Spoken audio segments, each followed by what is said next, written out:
فەرماندەیەکی بەڵای پێشمەگە لە باشووری کەرکووک ڕایدەگەیەنێت حکوومەتی عێراق جموزۆڵی سەربازی بۆ قەزای حەویزە دەست پێ کردووە و دەشتێ لە ئێستادا هەمانگیەکان بۆ بەشداری پێشمەگە لە ئۆپەراسیۆنەدا تەواو نەکراوە.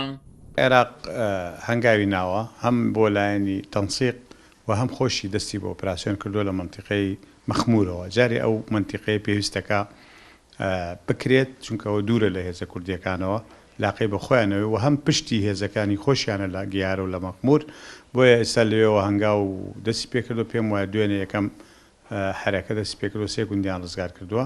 ئەو ڕەنگە لەگە بەرەم باران و شتەنێک دێ بەرجە و تاخیر بوو بێ ئەو هەنگاوی دەستپێکردنی ئۆپراسیۆنی یەکەم هەنگاوی دەستپێکردنی ئۆپراسیۆنی حەویزە ئەژمار دەکرێت. هەمانجیمان هەیە چەند جارێک کۆبوونەوەمان کردووە لەگەڵ هێزەکانی لەگە بەرپرسەکانی عێراقا لەو کۆبوونەوانەیە لەسەر هەندێک خاڵڕێک کەوتوین و هەندێک خاڵش ماوە هێشتا قسەی تیا بکەین ڕەنگە لە هەفتەی داهاتووە کۆبوونەواتی زیاترش بکرێت.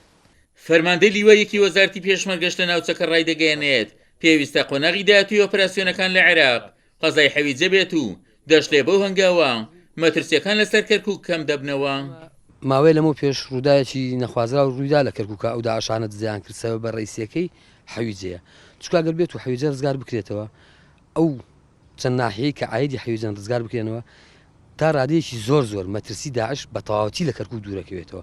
ئێمە ئێستاکە هەموو سنوورەکان کە نزیکن لە کەرکووکەوە ڕزگار کراوە جگە لە حەویجە و ڕیاض و ڕەشاد بەدڵنیایە ئەویش ئیشەڵا لە ماوەیەکی ناڵم زۆر نزیک بەڵام بەرنامەکان بەرنامەدا ڕژی بۆ کراوە کە ئێستاکە دواخراوە هەتا ئەم دەقەیە دیارە چەند هۆیەکی سیاسیە لە دەوڵەتی عێراقیەوە کە دواخراوە ئەژینا ئەویش جێبەجێکرێت و مەترسیەکان دوورەکەوێنەوە لە کەرکووک.